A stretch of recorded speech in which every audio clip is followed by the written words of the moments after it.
ರೇಣುಕಾಸ್ವಾಮಿ ಕೊಲೆಯ ಪ್ರಕರಣದಲ್ಲಿ ಬಂಧಿಯಾಗಿರುವ ದರ್ಶನ್ಗೆ ಈಗ ಮತ್ತೊಂದು ಸಂಕಷ್ಟ ಎದುರಾಗಿದೆ. 37 ಲಕ್ಷ ಹಣ ಅವರಿಗೆ ಹೇಗೆ ಬಂತು, ಯಾವ ಮೂಲದಿಂದ ಬಂತು ಅನ್ನೋದರ ಬಗ್ಗೆ ವಿವರಣೆಯನ್ನ ಕೇಳ್ತಾ ಇದ್ದಾರೆ. ಡೆವಿಲ್ ಸಿನಿಮಾದ ನಿರ್ದೇಶಕರು ನಿರ್ಮಾಪಕರು ಆಗಿರುವ ಪ್ರಕಾಶ್ ಅವರಿಂದ ಹಣ ಬಂತು ಅನ್ನೋದರ ಬಗ್ಗೆ ಅವರಿಗೆ ಹಿಂದೆ ಕೂಡ ಮಾಹಿತಿ ಕೊಟ್ಟಿದ್ರು. ದರ್ಶನ್ ಬಂಧನದಿಂದ ಅರ್ಧಕ್ಕೆ ನಿಂತಿರುವಂತಹ ಡೆವಿಲ್ ಸಿನಿಮಾದ ಚಿತ್ರೀಕರಣ 2 ಬ್ಯಾಗ್ಗಳಲ್ಲಿ ಚಿಪ್ಸು, ಡ್ರೈ ಫ್ರೂಟ್ಸು, ಬಿಸ್ಕೆಟ್ ಅನ್ನ ತಮ್ಮ ಆಪ್ತರು ಜೈಲಿಗೆ ತಂದಿದ್ದಾರೆ. ಬಳ್ಳಾರಿ ಜೈಲಿನಲ್ಲಿ ದರ್ಶನ್ ಐಟಿ ವಿಚಾರಣೆಯ ಬೆನ್ನಲ್ಲೇ ಆಪ್ತರನ್ನ ಭೇಟಿ ಮಾಡಲಿಕ್ಕೆ ಅವಕಾಶ ಕೊಟ್ಟಿದ್ದಾರೆ. ಡೆವಿಲ್ ಸಿನಿಮಾದ ನಿರ್ಮಾಪಕ ಪ್ರಕಾಶ್ ಭೇಟಿ ಕೊಟ್ಟಿದ್ದಾರೆ. ಡೆವಿಲ್ ಸಿನಿಮಾದ ಬಗ್ಗೆ ಚರ್ಚೆ ನಡೆಸುವಂತಹ ಸಾಧ್ಯತೆ ಇದೆ. ದರ್ಶನ್ ಬಂಧನದಿಂದ ಅರ್ಧಕ್ಕೆ ಸಿನಿಮಾ ನಿಂತು ಹೋಯಿತು. ಶೂಟಿಂಗ್ ಮೊಟಕುಗೊಂಡಿದೆ. ಯಾವಾಗ ದರ್ಶನ್ ಹೊರಗೆ ಬರ್ತಾರೆ, ಏನು ಯಾವ ಕ್ಲಾರಿಟಿಯೂ ಕೂಡ ಇಲ್ಲ. ಇದರ ಬೆನ್ನಲ್ಲೇ ದರ್ಶನ್ ಅವರನ್ನ ಭೇಟಿ ಮಾಡಲಿಕ್ಕೆ ನಿರ್ಮಾಪಕ ಪ್ರಕಾಶ್ ಅವರು ಬಂದಿದ್ದಾರೆ. ಈಗಾಗಲೇ ಐಟಿ ವಿಚಾರಣೆಯನ್ನ ನಡೆಸಿತು ದರ್ಶನ್ ಅವ್ರದ್ದು. ಜೈಲಿನಲ್ಲೇ ವಿಚಾರಣೆ ನಡೆಸಲಿಕ್ಕೆ ಕೋರ್ಟ್ನಿಂದ ಅನುಮತಿ ಪಡ್ಕೊಂಡು ಹೋಗಿ ಇವತ್ತಿನಿಂದ ವಿಚಾರಣೆ ಆರಂಭ ಆಯಿತು.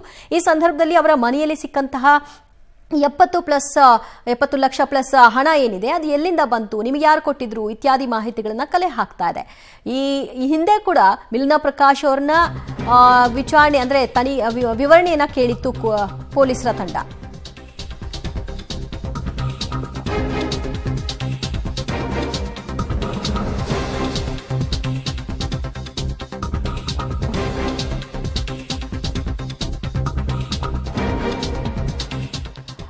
ರೇಣುಕಾಸ್ವಾಮಿ ಕೊಲೆ ಬಳಿಕ ದರ್ಶನ್ಗೆ ಐಟಿ ಕಂಟಕ ಎದುರಾಗಿದೆ. 37 ಲಕ್ಷ ರೂಪಾಯಿ ಹಣದ ಮೂಲವನ್ನ ಈಗ ಐಟಿ ಕೆದಕ್ತಾ ಇದೆ. ಜೈಲು ಅಧೀಕ್ಷಕರ ಕೊಠಡಿಯಲ್ಲಿ ದರ್ಶನ್ ಅವರ ವಿಚಾರಣೆಯನ್ನ ನಡೆಸಲಾಗಿದೆ. 5 ಐಟಿ ಅಧಿಕಾರಿಗಳಿಂದ ದರ್ಶನ್ಗೆ ಪ್ರಶ್ನೆಗಳ ಮೇಲೆ ಪ್ರಶ್ನೆಯನ್ನ ಕೇಳಿದ್ದಾರೆ. ಮಧ್ಯಾಹ್ನ 12:30ರಿಂದ ದರ್ಶನ್ ತೀವ್ರ ವಿಚಾರಣೆಯನ್ನ ನಡೆಸಲಾಯಿತು. ಮತ್ತಷ್ಟು ಮಾಹಿತಿ ಪಡೆಯೋಣ ನಮ್ಮ ಪ್ರತಿನಿಧಿ ಅಮರೇಶ್ರಿಂದ. ಅಮರೇಶ್, ದರ್ಶನ್ ಎಷ್ಟು ಗಂಟೆಗಳ ಕಾಲ ವಿಚಾರಣೆಗೆ ಒಳಪಟ್ಟರು? ಸೊ ಈ ಸಂದರ್ಭದಲ್ಲಿ ಏನೆಲ್ಲ ಪ್ರಶ್ನೆಗಳನ್ನ ಕೇಳಿರಬಹುದಾದಂತಹ ಮಾಹಿತಿ ಲಭ್ಯವಾಗ್ತಿದೆ?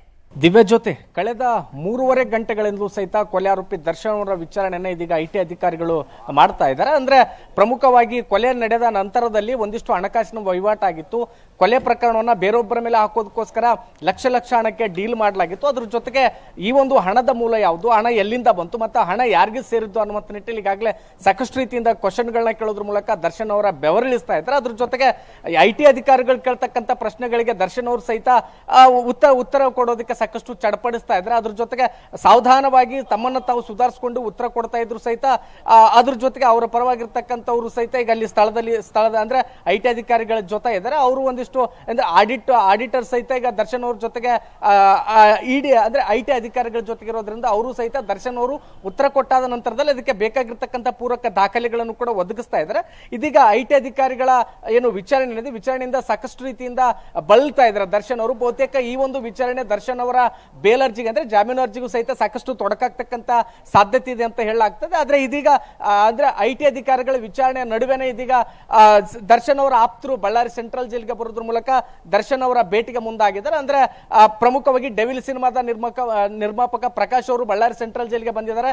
ಇನ್ನು ಡೆವಿಲ್ ಸಿನಿಮಾ ಚಿತ್ರೀಕರಣ ಇನ್ನೂ ಕೂಡ ಪೂರ್ಣಗೊಂಡಿಲ್ಲ. ಹೀಗಾಗಿ ಆ ಒಂದು ಸಿನಿಮಾದ ಚಿತ್ರೀಕರಣ ಅದ್ರ ಜೊತೆಗೆ ಈಗ ಮುಂದೆ ಆಗಬಹುದಾದಂತ ಒಂದಿಷ್ಟು ಬೆಳವಣಿಗೆಗಳ ಕುರಿತಾಗಿಯೂ ಸಹಿತ ಚರ್ಚೆ ಮಾಡ್ತಾರೆ ಅನ್ನುವಂತ ಮಾಹಿತಿ ಇದೆ. ಈಗಾಗಲೇ ದರ್ಶನ್ ಅವರ ಭೇಟಿಗೋಸ್ಕರ ಜೈಲಿನ ಅಧಿಕಾರಿಗಳು ಕೇವಲ 15 ನಿಮಿಷಗಳ ಸಮಯವನ್ನು ನೀಡಿದ್ರೆ, ಅಷ್ಟು 15 ನಿಮಿಷಗಳ ಸಮಯದಲ್ಲಿ ಮತ್ತೆ ಅವರ ಆಪ್ತರ ಭೇಟಿಯನ್ನು ಮುಗಿಸಿಕೊಂಡು ಮತ್ತೆ ಐಟಿ ವಿಚಾರಣೆಗೆ ದರ್ಶನ್ ಅವರು ಹಾಜರಾಗಲಿದ್ದಾರೆ. ದಿವ್ಯ ಜ್ಯೋತಿ, ಥ್ಯಾಂಕ್ ಯು ಅಮರೇಶ್ ನಿಮ್ಮೆಲ್ಲ ಮಾಹಿತಿಗೆ.